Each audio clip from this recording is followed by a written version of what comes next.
Poor people don't deserve wealth management anyway. Your husband should have read the fine print before he died. Those words hang in the air like poison gas. The courtroom is Providence Municipal Court. Judge Frank Caprio sits at the bench. His eyes narrow. He's heard a lot in 30 years. But this is something else. The man who just spoke is Damien Reeves. He's 29 years old. Investment banker. Vice president at Reeves Financial Group. His family's company. He wears a Tom Ford suit. Navy blue. It probably costs $6,000. His tie clip is platinum. His cufflinks are engraved with his initials. His shoes are Italian leather. They shine under the courtroom lights. His hair is slicked back with expensive gel. A Patek Philippe watch sits on his wrist. That watch costs more than a new car. He leans back in his chair, one leg crossed over the other. His smile is thin, cold, like he's already won. If you believe justice should be equal for everyone, no matter how much money they have, you'll want to see what happens next. The bailiff stands near the door. He's a big man. His uniform is crisp. He calls out in a clear voice. Case 2026, CV 84529. The State versus Damien Marshall Reeves. Charges include financial fraud, elder abuse, and contempt of legal proceedings. Judge Caprio nods. He looks at the papers in front of him. Then he looks up. Mr. Reeves, please stand. Damien doesn't move right away. He checks his phone first. The screen glows. He types something. His thumbs move fast. Then he slides the phone into his pocket. He stands slowly, like he's doing everyone a favor. Good morning, Your Honor, he says. His voice is smooth, practiced. He sounds like every commercial you've ever heard for investment firms. Judge Caprio studies him. You understand why you're here today? Damien shrugs. Just a little. I understand there's been a misunderstanding about some financial transactions, but my lawyers have assured me this is all just paperwork issues. In the gallery, sitting in the second row, is Rosa Delgado. She's 61 years old. Her hair is gray and pulled back in a simple bun. She wears a black dress. Not fancy, just respectful. The kind you wear to church or to funerals. She's worn it to 3 funerals in the past year. Her husband, her mother, her best friend. Rosa works as a home health aide. She takes care of elderly people who can't take care of themselves. She wakes up at 4 in the morning. She works until 7 at night. Sometimes later. She makes $14 an hour. She's done this for 23 years. Her hands rest in her lap. They shake a little. She's nervous. This is the first time she's been in a courtroom. Her eyes are red. She hasn't slept well in months. Judge Caprio looks at her. Mrs. Delgado, you're the complainant in this case. Rosa stands. Her knees wobble. Yes, Your Honor. Please, tell me what brings you here today. Rosa takes a breath. Her voice is soft. My husband, Miguel, he died 8 months ago. Cancer. He worked for 41 years as a mechanic. He saved money. Every week, he put a little bit away. For our retirement. For our grandkids' education. He was so careful with money. Her voice cracks. She swallows hard. We had $127,000 saved. It was in an investment account. With his company. She points at Damien. When Miguel got sick, we needed the money. For treatments. For medicine. I called to withdraw it. They said there were fees. Big fees. They said we'd lose most of it if we took it out. Judge Caprio leans forward. How much were these fees? They told me $89,000. Rosa's voice breaks completely now. Tears run down her face. They said my husband signed papers. That he agreed to all these penalties. But Miguel never told me about any of that. He wouldn't have done that. He knew we'd need the money. Damien shifts his weight. He looks at his watch. Your Honor, if I may. Judge Caprio holds up his hand. You'll have your turn, Mr. Reeves. He looks back at Rosa. What happened next? I begged them, Rosa says. I went to their office 5 times. I called every day. My husband was dying. The hospital bills were piling up. They didn't care. And then... She can't continue. The prosecutor, a woman in her 40s named Linda Chun, stands. Your Honor, Mrs. Delgado's husband passed away 3 days after she was denied access to their savings. She was forced to put him in hospice care at home. She couldn't afford the hospital anymore. The courtroom is completely silent. You could hear a pin drop. People in the gallery stare at Damien. Their faces show disgust. Anger. Damien uncrosses his legs. He leans forward slightly. Your Honor, I understand this is emotional, but we're talking about legal contracts here. Mr. Delgado signed a high-yield investment agreement. Those agreements have early withdrawal penalties. That's standard in the industry. Every bank does this. Judge Caprio's jaw tightens. Standard? Yes, Your Honor. It's all in the contract. Page 17, subsection C, paragraph 4. The terms are very clear. I see. Judge Caprio picks up a thick document. He flips through it. This contract is 63 pages long. That's correct. Written in very small print. That's the standard font size for legal documents, Your Honor. Judge Caprio looks at Rosa. Mrs. Delgado, did you and your husband read this entire contract? Rosa shakes her head. She looks embarrassed. We tried, but it was so complicated. The man at the bank, he said it was just standard stuff. He said lots of people signed it. He made it sound safe. Damien makes a sound, almost like a laugh. People need to take responsibility for what they sign. The words land hard. People in the gallery shift in their seats. Someone whispers something angry. Judge Caprio looks at Damien. Really looks at him. Mr. Reeves, how old were Mr. and Mrs. Delgado when they signed this contract? Damien glances at his lawyer. His lawyer, an older man in a gray suit, whispers something. Damien nods. I believe they were both in their late 50s. And the employee who sold them this investment, did he explain these penalty fees? He explained everything that was in the contract. Did he specifically tell them they would lose 70% of their savings if they withdrew early? Damien pauses. Just for a second. The information was in the contract. That's not what I asked. Your Honor, we can't hold our employees responsible for whether clients read the terms they agree to. Judge Caprio sets down the contract. He folds his hands. How many clients does your company have, Mr. Reeves? About 18,000. And how many of them are over the age of 60? Another pause. Longer this time. I'd have to check our records. The prosecutor stands again. Your Honor, we have those records. 72% of Reeves Financial Group's clients are senior citizens. Most are retired. Many are widows or widowers. The average account balance is between $100,000 and $200,000. Judge Caprio nods slowly. Life savings. Yes, Your Honor. Damien shifts again. He's starting to look less comfortable. Your Honor, we serve seniors because we specialize in retirement planning. There's nothing wrong with that. No, there isn't, Judge Caprio agrees. Unless you're taking advantage of them. We're not taking advantage of anyone. Damien's voice rises slightly. Just a little.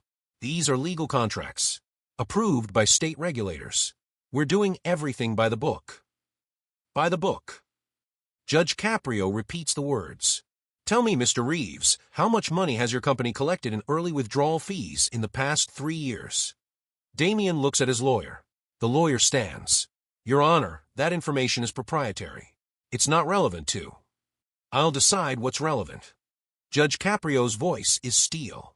Answer the question, Mr. Reeves. Damien's jaw works. He doesn't want to answer, but he knows he has to. Approximately $14.7 million. The number hits the room like a bomb. People gasp. Someone in the back row swears. The bailiff shoots them a look.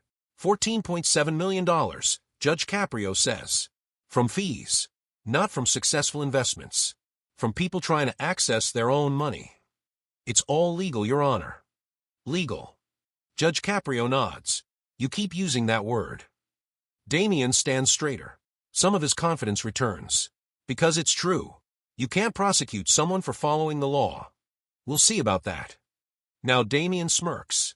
Really smirks. Your Honor, with all due respect, I have 5 lawyers on retainer. My family has been in banking for 3 generations. We know the law better than most judges. No offense. The courtroom erupts. People yell. The bailiff steps forward. Judge Caprio bangs his gavel. Order.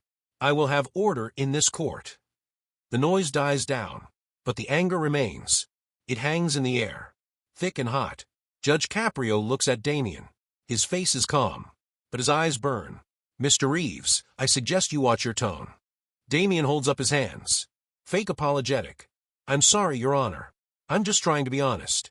This case is a waste of the court's time. Mrs. Delgado is understandably upset. I get that. Losing a spouse is terrible. but she's trying to blame us for her husband's bad decisions. Rosa makes a sound, a sob. She covers her mouth with her hand. Bad decisions. Judge Caprio's voice is dangerously quiet. He signed a contract he didn't understand. That's not our fault. We're not babysitters. We're financial professionals. I see. Judge Caprio writes something down. Prosecutor Chun, please present the evidence. Linda Chun picks up a folder. She opens it. Your Honor, we have testimony from 19 other clients of Reeves Financial Group. All of them tell similar stories. High-pressure sales tactics. Complicated contracts. Massive fees when they try to access their money. Many of them lost their homes. Their cars. One man lost his small business. She pulls out photos, passes them to the bailiff. He shows them to Judge Caprio, then to Damien. They're pictures of elderly people, some in wheelchairs, some using walkers, some sitting in bare apartments with almost no furniture. These people trusted you, Linda says. They worked their entire lives. They saved every penny, and you took it. Damien rolls his eyes. Actually rolls his eyes. Oh, please. This is so dramatic. Look, people make bad financial choices. That's not my problem. If they were too dumb to read contract, maybe they shouldn't have been investing in the first place. The courtroom explodes again. Louder this time. A man in the front row stands up. He's old. Maybe 70. He points at Damien. My wife died because of you. We couldn't afford her heart medication. The bailiff moves toward him. Judge Caprio holds up his hand. Sir, please sit down. I understand your pain, but I need you to sit. The man sits, but he's shaking, crying. Judge Caprio turns back to Damien. Mr. Reeves, I'm going to give you one chance to show some respect, to show some humanity. Do you have anything to say to these people? Damien looks around the courtroom, at all the angry faces, at Rosa still crying, at the old man who just stood up, and he shrugs. What do you want me to say? I'm sorry they're poor. Time stops. Nobody moves. Nobody breathes. Then Judge Caprio speaks. His voice is soft, deadly. What did you just say? Damien realizes he's made a mistake, but he's in too deep now. His pride won't let him back down. Look, I'll be real with you. These people, they're not my responsibility. They want to blame someone for their problems. But the truth is they're in their situation because of their own choices. They didn't get good educations. They didn't build careers. They worked menial jobs their whole lives. And now they're upset that they don't have money. Well, whose fault is that? Judge Caprio's face doesn't change, but something in the air shifts. Go on. Damien is on a roll now, digging his grave deeper. My family built our wealth through smart decisions, hard work, intelligence. We earned what we have. These people. He waves his hand at the gallery. They're just looking for handouts.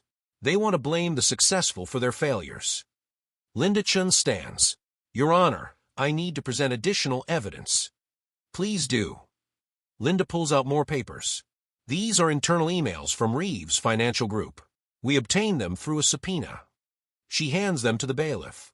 In these emails, Mr. Reeves specifically instructs his sales team to target elderly clients, to use fear tactics, to pressure them into signing contracts without legal counsel. She reads from one email, quote, focus on widows and widowers. They're vulnerable and easy to convince. Use phrases like financial security and protecting your spouse's memory. Make them feel guilty if they don't sign. End quote. The courtroom goes crazy. People are shouting.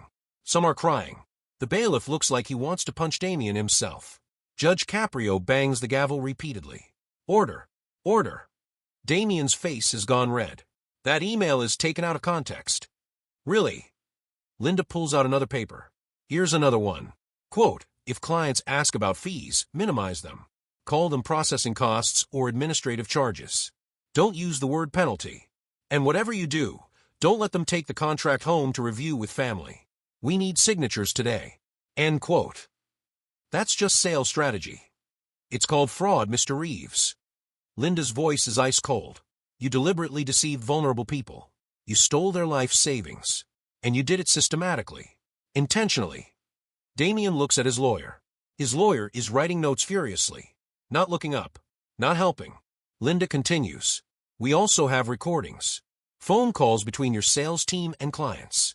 In one call, an 83-year-old woman asks 3 times if she'll be able to access her money if her husband gets sick.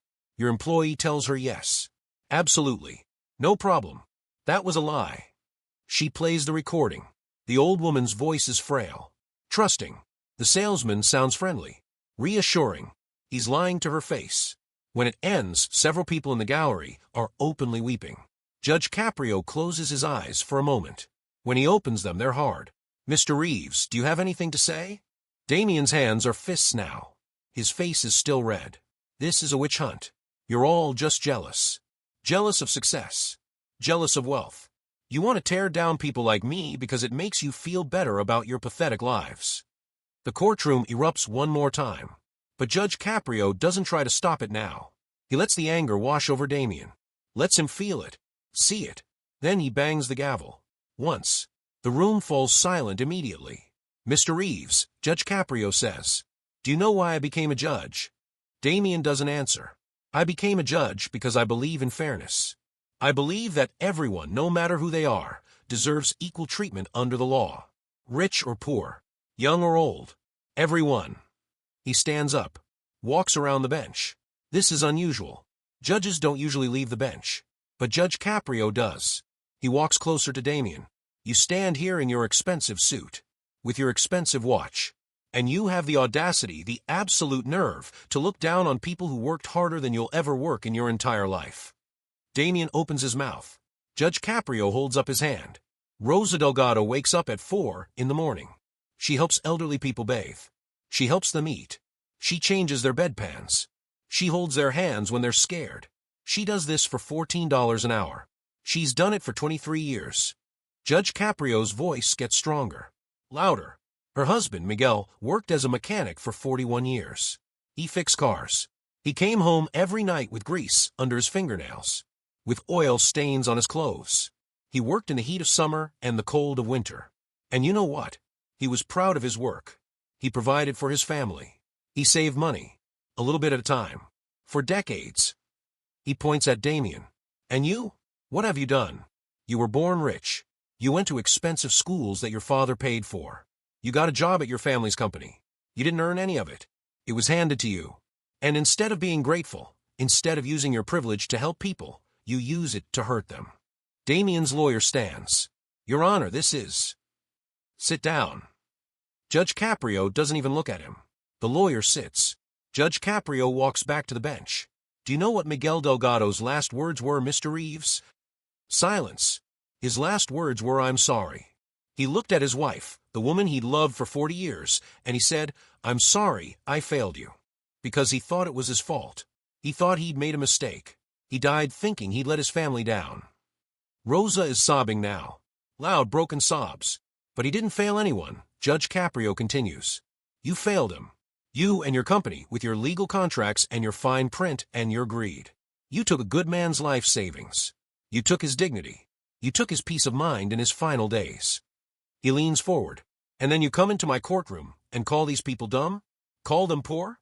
Say they deserve what happened to them." Damien's hands are shaking now. He tries to hide it. Can't. Judge Caprio picks up another folder. "Let's talk about you, Mr. Reeves. Your personal finances. You make $780,000 a year. You own 3 cars. A Porsche. A Range Rover. A Mercedes. You own a condo in Miami. A house in Martha's Vineyard. You take 4 international vacations a year." He reads from the papers. "Last month, you spent $14,000 at a restaurant in Manhattan. 1 meal. $14,000. That's almost what Rosa Delgado makes in 3 months of full-time work." Damien swallows hard. "You spent $8,000 on a bottle of wine. 1 bottle. You know how many bottles of heart medication that could buy? How many cancer treatments? How many months of mortgage payments for families who lost everything to your company?" Judge Caprio sets down the papers. "You said poor people don't deserve wealth management. Let me tell you something, Damien. Poor people are the ones who need wealth management most. Because every dollar matters to them. Every single dollar. They can't afford to lose anything. They don't have trust funds to fall back on. They don't have family businesses. They have what they save. And they trusted you with it." He pauses. Lets that sink in. "Do you know what the word fiduciary means, Mr. Reeves?" Damien nods stiffly. It means I have a duty to act in my client's best interests. That's right. It means you're supposed to protect them, not exploit them, not prey on them. Judge Caprio's voice drops. You violated that duty. You violated the trust of hundreds of people. And you did it for money. Money you didn't even need. The courtroom is completely silent now. Everyone is focused on Judge Caprio. Waiting. I've been a judge for 30 years, he says. I've seen thousands of cases. Thousands of people. Some guilty. Some innocent. Some sorry for what they did. Some not. But I don't think I've ever seen someone with as little regard for human suffering as you. Damien tries to speak. Your Honor, I'm not finished. Judge Caprio's voice is thunder. You call these people pathetic. You said they're looking for handouts. But the only pathetic person in this room is you. You're a parasite. You feed off people's fear and desperation. You dress it up in fancy words and legal contracts. But at the end of the day, you're nothing but a thief. He picks up his gavel. And now you're going to learn something that your money can't protect you from. Consequences. Damien's eyes go wide. His lawyer stands up again. Your Honor, we'd like to request a recess to discuss. Request denied. Sit down. The lawyer sits. Judge Caprio looks at his notes. Then at Damien. Mr. Damien Marshall Reeves, you have been found guilty of 17 counts of financial fraud, 14 counts of elder abuse, and 1 count of contempt of court. I am now going to sentence you. Damien's face goes pale. White as paper. First, the financial penalties. You are ordered to pay $127,000 to Rosa Delgado immediately, the full amount her husband invested, plus an additional $200,000 in damages for pain and suffering. Damien's mouth opens. $200,000? I'm not done. You will also pay $50,000 to each of the other 19 victims who testified. That's $950,000, plus court costs of $75,000. Total financial penalty, $1,352,000. Damien staggers. Literally staggers. His lawyer catches his arm. But Judge Caprio isn't finished. Second, your investment license is hereby revoked. Permanently. You will never work in financial services again. Not in this state. Not in any state. I'm recommending to the Securities and Exchange Commission that you be banned nationwide. You can't do that. Damien's voice is high. Panicked. I just did. Third, you are sentenced to 200 hours of community service. But not just any community service. You will work at the Community Elder Care Center on Broad Street, the same facility where Rosa Delgado works. Rosa's head snaps up. She looks at Judge Caprio. Her eyes are wide. You will work under her direct supervision, Judge Caprio continues. You will help elderly people with their daily needs. Bathing, dressing, eating, all the things you consider beneath you. You will do this every Saturday and Sunday for 25 weeks. From 6 a.m. to 2 p.m. No exceptions. Damien shakes his head. No. No way. I'm not doing that. You will wear a uniform, a blue vest that says court-ordered service on the back. And you will not, under any circumstances, tell anyone there who you are or what you did. You will be introduced as a community volunteer. If you violate this condition, you will be held in contempt and jailed. This is humiliating. That's the point. Judge Caprio's voice is cold. You humiliated these people. Now you get to feel what it's like. He continues. Fourth, you will write a personal apology letter to every single victim. Not your lawyer. Not some PR firm. You. Handwritten. At least 1 full page each. In these letters, you will specifically acknowledge what you did wrong and how you hurt them. The court will review each letter. If I determine they're not genuine, you'll write them again. Damien is breathing hard now. Fast and shallow. Fifth, you will create and fund a victims' compensation program. You will contribute $5 million from your personal assets. This fund will be administered by an independent trustee. It will provide restitution to all clients of Reeves Financial Group who were affected by these fraudulent practices. You don't get a say in how it's distributed. You don't get recognition for it. You just pay. $5 million. I don't have that kind of... Sell your cars. Sell your vacation homes. Liquidate your investments. I don't care how you get it. You have 90 days. Damien's legs buckle. He grabs the table to steady himself. Judge Caprio is relentless. Sixth, you are banned from all social media for 1 year. No Facebook. No Instagram. No Twitter. Nothing. I don't want to see your face online. I don't want to see any statements from you. You will be silent. You can't restrict my speech. First Amendment. You're right. I can't. But I can make it a condition of your probation. Violate it, go to jail. Your choice. Damien looks around wildly, looking for help. For a way out. There isn't one. 7th, you will attend financial ethics classes. Twice a week for 6 months. You will sit in a classroom with other financial professionals and learn what you should have learned years ago. How to treat clients with respect. How to act with integrity. Judge Caprio pauses, takes a breath. And finally, Mr. Reeves, we need to address your behavior in this courtroom today. Damien's face is the color of old cheese. Grayish. Sick. You disrespected me. You disrespected this court. You disrespected the legal process. And most importantly, you disrespected the victims whose lives you destroyed. For that, I'm holding you in contempt of court. No. Please. Your Honor, please. Bailiff, take Mr. Reeves into custody. The bailiff moves forward. He pulls out handcuffs. The metal glints under the lights. Damien backs away. Wait. Wait. I'm sorry. I didn't mean what I said. Yes, you did. Judge Caprio's voice is final. You meant every word. And now you're going to spend the next 30 days in county jail thinking about those words. The bailiff grabs Damien's arm. Damien tries to pull away. Get off me. Do you know who I am? Yeah, the bailiff says quietly. You're just another inmate now. He pulls Damien's arms behind his back. The handcuffs click shut. The sound echoes through the courtroom. Damien's face crumbles. Really crumbles. His mouth opens. His eyes fill with tears. No. No, this can't be happening. Dad. Call my dad. He'll fix this. Your dad isn't here, Judge Caprio says. You are. And you have to face what you've done. The bailiff starts walking Damien toward the side door. Damien's expensive shoes drag on the floor. He's crying now. Openly crying. I'm sorry. I'm sorry. Please. I'll give the money back. All of it. Judge Caprio watches him go. You're going to give it back anyway. And you're going to learn something else. Something your money and your family name could never teach you. Damien looks back. His face is red and wet with tears. Snot runs from his nose. All his arrogance is gone.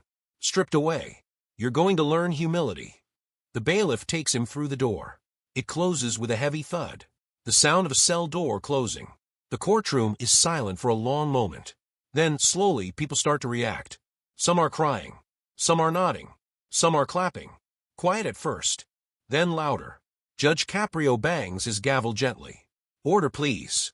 The clapping stops. But the energy remains. Something has shifted. Justice has been served. Judge Caprio looks at Rosa. She's still sitting in the second row. Still crying. But different now. These are different tears. Mrs. Delgado, please approach. Rosa stands. She walks forward on shaky legs. She stands in front of the bench. I am so sorry for your loss, Judge Caprio says softly. Your husband was clearly a good man. A hard worker. A loving husband. He deserved better than what happened to him. Rosa nods. She can't speak. Her throat is too tight. The money we've ordered Mr. Reeves to pay, you won't bring Miguel back. I know that, but I hope it provides some measure of justice. Some acknowledgement that what happened to you is wrong. Rosa finds her voice. It's barely a whisper. Thank you, Your Honor. Thank you so much. You don't need to thank me. You fought for this. You came here even though it was scary. Even though people like Mr. Reeves tried to make you feel small. You stood up for yourself. For your husband's memory. That takes courage. He pauses. I want you to know something. Your husband's last words about being sorry? He was wrong. He had nothing to be sorry for. He did everything right. He worked hard. He saved. He took care of his family. The person who should be sorry is in a jail cell right now. And he's going to stay there until he understands what he did. Rosa breaks down completely. She sobs into her hands. Judge Caprio waits. Lets her cry. After a moment, he gestures to the court clerk. The clerk, a kind-faced woman in her 50s, comes over and puts her arm around Rosa. Helps her back to her seat. Judge Caprio looks out at the courtroom. At all the faces. I want to say something to everyone here. This case is not unique. There are people like Mr. Reeves all over this country. People who use their education, their position, their family wealth to take advantage of others. They hide behind legal contracts and corporate structures. They tell themselves they're just doing business, just following the rules. He shakes his head. But there's a difference between what's legal and what's right. Just because something is written in a contract doesn't make it ethical. Just because a lawyer approved it doesn't make it moral. He looks down at his notes. I've been doing this job for a long time, and I've learned something. The law is supposed to protect people, especially vulnerable people. People who don't have teams of lawyers. People who don't understand complicated financial documents. People who just want to live their lives and take care of their families. His voice gets stronger. When the law fails those people, when it allows them to be exploited, then we have failed as a society. And it's up to people like me, judges, lawyers, prosecutors, to fix that. To stand up and say no. This is not acceptable. He looks at Linda Chun. Prosecutor Chun, your office did excellent work on this case. Thank you. Linda nods. Thank you, Your Honor. I'm ordering a full investigation into Reeves' financial group. I want every contract reviewed. Every client contacted. If there are more victims, I want them to receive compensation. And I want the people responsible to face consequences. He turns to his clerk. Make sure the State Attorney General's office gets a full copy of this case file. And contact the Securities and Exchange Commission. They need to know what happened here. The clerk nods. Writes notes. Judge Caprio sits back in his chair. Court is adjourned. But before everyone leaves, I want to say one more thing. People who are starting to sit back down. To the elderly people in this community, and really to everyone, be careful. Be so careful. When someone offers you something that sounds too good to be true, it probably is. When someone pressures you to sign something right away, don't do it. Take it home. Show it to your kids. Show it to a lawyer. Ask questions. And if they won't let you, walk away. He looks around the room. Your money, the money you worked your whole life to save, that's yours. You earned it. Don't let anyone make you feel stupid for protecting it. Don't let anyone rush you. Don't let anyone make you feel guilty for being cautious. Several people in the gallery are nodding, taking this in. And if something does happen, if you do get taken advantage of, don't be ashamed. Come forward. Tell someone. File a complaint. Because people like Mr. Reeves, they count on you being too embarrassed to fight back. They count on you thinking it's your fault. It's not your fault. It's their fault. And they need to be stopped. He bangs the gavel one final time. We're adjourned. 10 weeks pass. The courtroom is the same. Same wooden benches. Same American flag in the corner. Same seal on the wall. But something is different today. The bailiff calls out. Case 2026, CV, 84529 review hearing. The State versus Damien Marshall Reeves. The side door opens. Damien walks in, but he looks nothing like he did before. He's wearing jeans. Regular jeans from a regular store. A plain white t-shirt. No designer labels.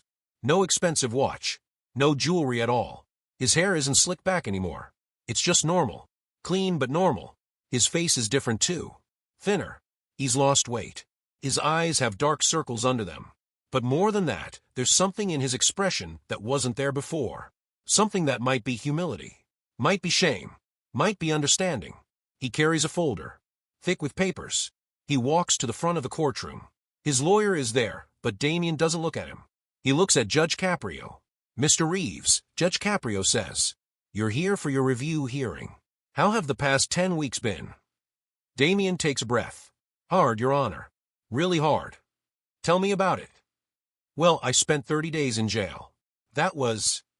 He stops. Swallows. That was the worst month of my life. I've never felt so powerless. So scared. I couldn't call my dad to fix things. I couldn't pay my way out. I was just another guy in an orange jumpsuit. He looks down at his hands. I shared a cell with a man named Jerome. He was there for not paying child support. You know why he couldn't pay? Because he lost his retirement savings to a scam. A financial scam. Just like what I did. The courtroom is quiet. People are listening. He told me about his life. About working 2 jobs. About trying to save money for his kid's future. And then losing it all. He told me. Damien's voice cracks. He told me he thought about killing himself. Because he felt like such a failure. Damien wipes his eyes. And I realized that's probably how a lot of the people I hurt felt. Like failures. But they weren't failures. I was. Judge Caprio nods. Continue. After I got out, I started my community service at the Elder Care Center, with Mrs. Delgado supervising me. He looks over at Rosa. She's sitting in the same spot as before. Second row. She's watching him. Her face is unreadable. That first day, I wanted to quit. I wanted to run away. The work is hard. Really hard. Helping people use the bathroom. Cleaning up after them. Feeding them when their hands shake too much to hold a spoon. He pauses. It's humbling. But something changed. Around week 3 or 4, I started actually seeing these people. Really seeing them. There's a man named Walter. He's 87. He was a teacher for 40 years. He taught history. He can recite the Gettysburg Address from memory. He can tell you about every president. But he can't button his own shirt anymore. Damien's voice gets stronger. More emotional. And there's a woman named Dorothy. She's 92. She was a nurse in World War II. She saved lives. Actual lives. She has medals. But now, she needs help eating her meals. He looks at Judge Caprio. These people, they're not just old people. They're not just clients or numbers or accounts. They're humans. They lived full lives. They have stories. They have dignity. And I treated them like they were nothing. Like they were just money to be taken. He opens his folder. Pulls out papers. I finished all 200 hours of community service. Here are my signed time sheets. Mrs. Delgado signed every single one. She never missed a week. She was there every Saturday and Sunday, making sure I did the work right. The bailiff takes the papers. Gives them to Judge Caprio. Damien pulls out more papers. I wrote the apology letters. All 20 of them. By hand. It took me almost 3 weeks. Some of them I had to write multiple times because I couldn't get the words right. Because how do you apologize for destroying someone's life? He sets the letters on the table. I also sold my cars. All 3 of them. I sold my condo in Miami. I'm selling the house in Martha's Vineyard. I've already transferred $5 million to the Victims' Compensation Fund. And I'm adding another $1 million. From my own savings. Judge Caprio's eyebrows raise slightly. I know you only ordered $5 million. But I did the math. With all the victims, with all the people my company hurt over the years, $5 million isn't enough. So I'm adding more. I'm liquidating everything. My investment portfolio. My art collection. Everything. I'm putting it all into the fund. He looks around the courtroom. I know this doesn't fix what I did. I know it doesn't bring back Mrs. Delgado's husband. I know it doesn't undo the pain. But it's all I can do. It's all I have. Judge Caprio studies him. What are your plans for the future, Mr. Reeves? I don't know, Your Honor. I can't work in finance anymore. My license is revoked. My reputation is destroyed. No one will hire me. And honestly, I don't deserve to be hired. Not in that field. He pauses. I've been thinking about going back to school. Maybe studying social work. Or elder care. Something where I can actually help people, instead of hurting them. I know that sounds crazy. I know people will say I'm just trying to rehab my image. But I don't care. I need to do something good. I need to try to balance the scales, even just a little bit. Rosa stands up. Everyone turns to look at her. She walks forward. Slowly. She stops a few feet from Damien. Mr. Reeves, she says. Her voice is steady. Strong. When you first came to the care center, I hated you. I hated seeing your face every week. I hated having to work with you. I wanted you to fail. To quit. To prove that you hadn't changed. Damien nods. I understand. But you didn't quit. You came every week. On time. You did the work. Even the hard stuff. Even the gross stuff. And I watched you. I watched how you talked to the residents. At first, you were fake. Putting on a show. But then, after a while, you became real. She takes a step closer. You sat with Walter for 2 hours last Saturday. Just listening to his stories. You didn't have to do that. Your hours were done. But you stayed. And you listened. Damien's eyes are wet. He's a good man. He has amazing stories. Rosa nods. You helped Dorothy with her physical therapy. You were so gentle with her. So patient. She told me you remind her of her grandson. She reaches into her purse. Pulls out a piece of paper. I wrote something. For the judge. About your service. She hands it to the bailiff. He gives it to Judge Caprio. Judge Caprio reads it. His face doesn't change, but something softens in his eyes. Rosa looks at Damien. I haven't forgiven you. I don't know if I ever will. You can't give me back my husband. You can't give me back the time he lost at the end of his life, worrying about money instead of just being with me. Damien nods. A tear runs down his face. I know. I'm so sorry, Mrs. Delgado. I'm so sorry. But, Rosa continues, I think you're trying. I think you're actually trying to change. And that's more than I expected. It's more than most people would do. She turns to Judge Caprio. Your Honor, I don't speak for the other victims. They can feel however they want to feel. But for me, for what it's worth, I think Mr. Reeves has learned his lesson. Judge Caprio nods slowly. Thank you, Mrs. Delgado. Your opinion matters a great deal. Rosa goes back to her seat. The courtroom is silent again. Judge Caprio looks at the papers in front of him. The timesheets. The letters. Rosa's statement. He takes his time, reading everything carefully. Finally, he looks up. Mr. Reeves, 10 weeks ago, you stood in this courtroom and said some of the most callous, cruel things I've ever heard.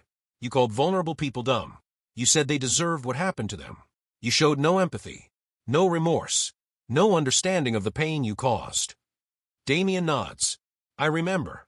Today, you're a different person. Or at least, you appear to be. The question is it real? Have you actually changed? Or are you just going through the motions to avoid further punishment? Damien looks Judge Caprio in the eye. I can't prove it to you, Your Honor. All I can do is show you through my actions. And I will. Every day for the rest of my life. I will try to be better than I was. Judge Caprio nods. That's a good answer. He sets down the papers. Here's what I've decided. You've completed all the terms of your sentence. The community service. The letters. The compensation fund. You've followed every rule. You've met every requirement. Based on that, I could release you from probation today. Damien holds his breath. But I'm not going to do that. Damien's face falls. I'm going to extend your probation for 6 more months. Not as punishment. As insurance. As a way to make sure this change is permanent. You will continue to check in with your probation officer monthly. You will continue your financial ethics classes. And you will continue to volunteer at the Elder Care Center. Not 200 hours. However many hours you want to give. But at least 2 Saturdays a month. Judge Caprio leans forward. You see, Mr. Reeves, real change doesn't happen in 10 weeks. Real change takes time. It takes consistency. It takes proving, day after day, that you're not the person you were. That you're becoming someone better. He pauses. You've made a good start. A very good start. Mrs. Delgado's statement means something. The residents at the care center, the fact that they've accepted you, that means something. But you need to keep going. You need to prove that this isn't temporary. That when the court isn't watching, when no one is forcing you, you'll still choose to be a good person. Damien nods. I will, Your Honor. I promise. I'm going to hold you to that promise. Judge Caprio picks up his gavel. 6 months from now, we'll have another hearing. If you've continued on this path, if you've shown consistent growth and commitment, then I'll release you from probation. But if you slip back into your old ways, if you show even a hint of the arrogance and cruelty you displayed before, I will throw the book at you. Do you understand? Yes, Your Honor. I understand. Good. Judge Caprio looks at the prosecutor. Ms. Chun, any objections? Linda Chun stands. No objections, Your Honor. The state believes Mr. Reeves has shown genuine effort toward rehabilitation. We support the extended probation as a monitoring measure. Thank you. Judge Caprio looks back at Damien. Mr. Reeves, you were given every advantage in life. Money, education, opportunities, and you used those advantages to hurt people.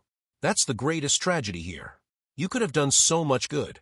You could have used your position to help people navigate their finances, to protect them, to empower them. Instead, you exploited them. He pauses. But here's the thing about advantages. About privilege.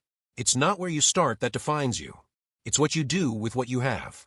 You can't change your past, but you can change your future. You can choose to use your education, your skills, your resources to make the world better instead of worse. Damien is crying openly now. Not the panicked tears from before. Different tears. Tears of relief, of gratitude, of genuine emotion. I will, Your Honor. I swear I will. Judge Caprio nods. I believe you. Or at least, I want to believe you. Prove me right. He bangs the gavel. This hearing is adjourned. I'll see you in 6 months, Mr. Reeves. Don't disappoint me. I won't, Your Honor. Thank you. Thank you so much. Damien turns to leave. Then he stops. He looks at Rosa. He walks over to her. He doesn't get too close. He respects her space. Mrs. Delgado, he says quietly. I know you said you haven't forgiven me. I understand that.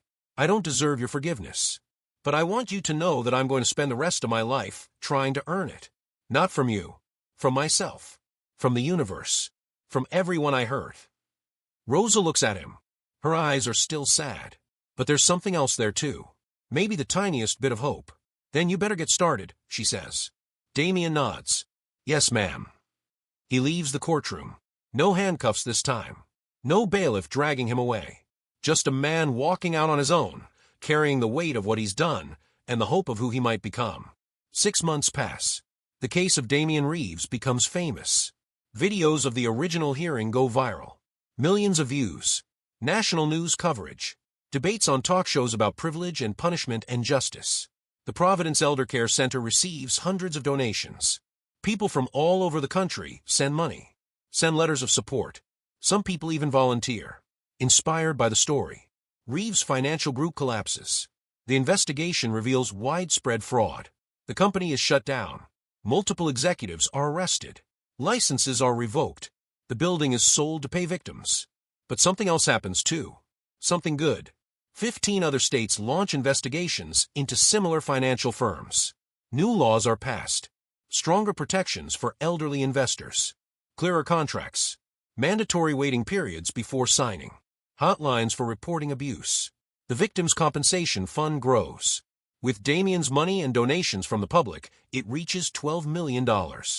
Every single client who is defrauded receives full restitution. Some receive more than they lost. Interest payments. Compensation for suffering. Rosa Delgado uses her settlement to pay off her house. She donates $50,000 to her church. She sets up a scholarship fund at the local community college. The Miguel Delgado Memorial Scholarship. For students studying nursing or skilled trades.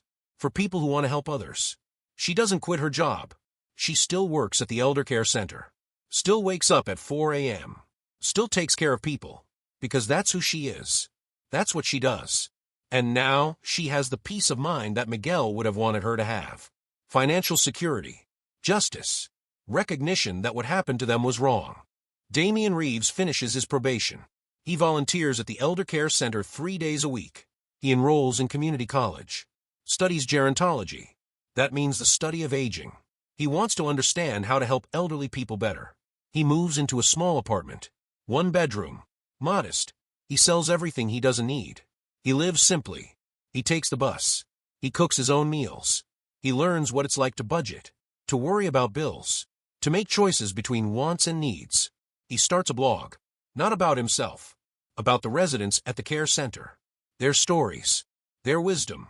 With their permission, he shares their lives. Their experiences. He calls it the Forgotten Generation.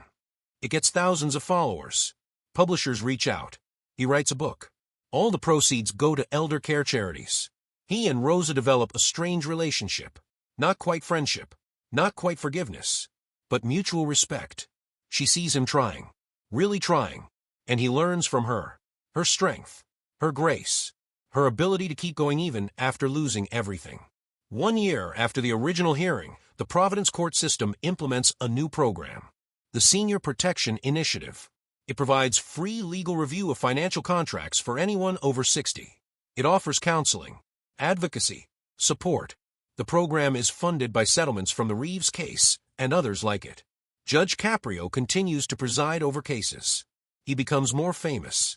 But he doesn't change. He still treats everyone with respect. He still listens. He still fights for fairness. He keeps a photo in his chambers. It's a picture of Rosa and Miguel from their wedding day. Young, happy, full of hope. He looks at it sometimes. Reminds himself why he does this job. The Providence Municipal Court courtroom looks the same. Same wooden benches. Same flag. Same seal. But something has changed. People trust it more. They believe justice is possible. Even against powerful people. Even when the odds seem impossible. Because they saw it happen. They saw a judge stand up to privilege and arrogance. They saw consequences delivered. They saw a system that, despite its flaws, can still work, can still protect the vulnerable, can still demand accountability. Late at night, Judge Frank Caprio sits in his chambers. The courthouse is quiet. Everyone has gone home. He reviews the case file one more time. Case 2026, CV 84529. State versus Damien Reeves. He reads through the notes, the evidence, the testimonies. He sees Rosa's face in his mind, hears her voice breaking as she talked about her husband's last words. He thinks about Damien, about his transformation, about whether it's real or just a performance. He hopes it's real. He wants to believe people can change. But he's been a judge long enough to know that change is hard, rare, that most people stay exactly who they are. But sometimes someone breaks through. Sometimes the consequences are strong enough. The pain is real enough. The lesson is learned. And they become different. Better. He makes a note in the margin of the file, in his own handwriting, a note no one else will see. Justice is not revenge, is restoration, is holding people accountable while giving them a path to redemption, is protecting victims while not completely destroying offenders. This case reminds me why balance matters, why mercy and punishment must walk together. He closes the file, puts it in the cabinet. There are other cases waiting. There will always be other cases, other victims, other villains, other chances to stand up for what's right. He turns off the light, locks his office, walks through the empty courthouse. His footsteps echo on the marble floor. Tomorrow there will be more hearings, more decisions, more people looking for justice. And he'll be there, on the bench, listening, judging, trying to be fair, trying to be wise, trying to make sure that in his courtroom, at least, everyone gets equal treatment under the law.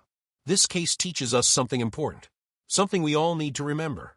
Money is powerful. It can buy houses and cars and vacations and lawyers. It can open doors. It can protect people from consequences. But it has limits. Money cannot buy back time. It cannot undo harm. It cannot purchase respect. It cannot force forgiveness. And in a courtroom, when a judge is paying attention, when a judge is committed to fairness, money cannot buy justice. The law is supposed to be blind. That's why Lady Justice wears a blindfold. She's not supposed to see if you're rich or poor, black or white, young or old. She's only supposed to see if you're right or wrong, if you followed the rules or broke them, if you help people or hurt them. But we all know the law doesn't always work that way. People with money get better lawyers. They get better deals. They get second chances that poor people never get. They walk free while others go to jail for less. That's why cases like this matter. They remind us that the system can work, that judges can be fair, that consequences can reach anyone, even the wealthy, even the privileged, even the powerful. Rosa Delgado didn't have money. She didn't have lawyers or connections or influence. She just had the truth, and her pain, and her courage to come forward. And that was enough. Damien Reeves had everything: money, education, family connections, a team of lawyers. And none of it saved him, because what he did was wrong. And Judge Caprio saw it, and he acted. That's the lesson. That's what this case teaches. Justice is possible. Not always, not everywhere, but possible. When good people stand up, when judges do their jobs, when prosecutors fight for victims, when communities support each other, when we refuse to accept that wealth equals immunity. Miguel Delgado died thinking he'd failed his family, but he didn't fail. He saved responsibly. He trusted the wrong people. That's not failure. That's being human. Being deceived by people who should have protected him. The real failure belonged to Damien Reeves, to his company, to a system that allowed them to exploit people for years before anyone stopped them. But here's the good news. They were stopped. The victims were compensated. The laws were changed. And one man, who thought he was above consequences, learned that he wasn't. Money can buy many things. It can buy comfort, security, opportunities, but it cannot buy character. It cannot buy empathy. It cannot buy the respect that comes from treating others with dignity. And in Judge Frank Caprio's courtroom, it definitely cannot buy justice. Remember Rosa Delgado. Remember Miguel. Remember all the people who work hard their whole lives and just want to be treated fairly. They deserve our protection, our respect, our support. And remember Damien Reeves, not as a villain, but as a warning about what happens when privilege turns into arrogance, When advantage becomes exploitation. When someone forgets that other people matter. The courtroom doors close. The lights turn off. But the story continues. In the lives changed. The laws passed. The victims compensated. The lessons learned. Justice is not a moment. It's a process. A commitment. A choice we make every day to stand up for what's right. Even when it's hard. Even when it costs us something. Even when the powerful push back. In Providence, Rhode Island, in a small municipal courthouse, that choice was made. And it changed everything.